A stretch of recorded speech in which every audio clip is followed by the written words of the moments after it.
Unakuja kupata ndo uhakika wa mambo yalivyokuwa Afrika. Wale waliojitolea wakapigana ndio walipata natija. Uhuru wetu leo katika kila nchi ya Afrika utasikia tarehe fulani ya kwamba ni siku yao waliopata uhuru. Siku fulani ni tarehe yao waliopata uhuru.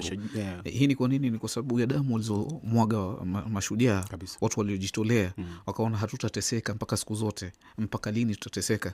Naam, ni idadi kubwa ya watu waliofariki. Ukuja kuangalia, mimi nilistaajabu juzi kwa sababu ni vitu ambavyo hata nilikuwa sijasoma katika vitabu vya historia ambavyo tumezisoma katika shule. Lakini nilishangaa katika concentration camps ambazo zilifanyika Kenya, hasatan katika mji, katika eneo la katikati ya Kenya, Central Kenya. Unasema kulikuwa na Central camps ambao kina mama walikuwa wakinajisiwa, watu wakiuawa. Katika idadi ambayo ilitoka ya watu ambao wanatambuliwa waliuawa katika kambi hizo ilifikia mpaka 25,000 katika zama zile. Maana nilikuwa nikistaajabu idadi hii kubwa ya Gaza, watu 42,000.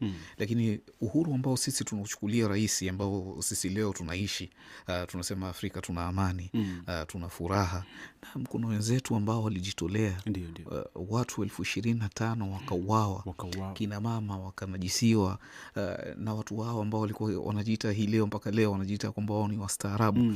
Wao ndo ambao walifanya vitendo hivi vya ajabu walivyowafanyia wenzetu. Na hii inatufundisha kwamba watu hawa walijitolea ili sisi, mimi na wewe, hii leo tuishi bila kusumbuliwa, tuishi kwa amani. Alafu nakuja kupata la ajabu ni kwamba sisi watoto wao ambao tumepatiwa amani hii na nini, tunashindwa kujitolea katika masuala toto sana. Swala la ufisadi, ufisadi ambao umeenea. Mtu anataka kusanye yote ajipe yeye, kusanye kila kitu ajifanyie yeye.